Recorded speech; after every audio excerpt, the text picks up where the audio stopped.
Hi అండి. ఎప్పుడులా కాకుండా ఒకసారి ఇలా ట్రై చేయండి. మునక్కాయ సాంబార్ చాలా బాగుంటుందండి.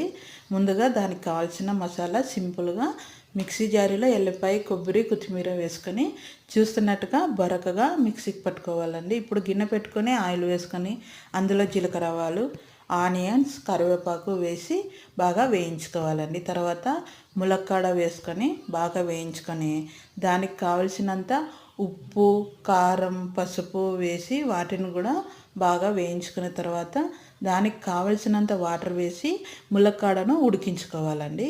ఇప్పుడు ముందుగానే ఉడికించి పెట్టుకున్నటువంటి కందిపప్పు, టమోటో, చింతపండుని బాగా స్మాష్ చేసుకోవాలండి. మెత్తగా చేసుకొని అందులో వేసుకోవాలి.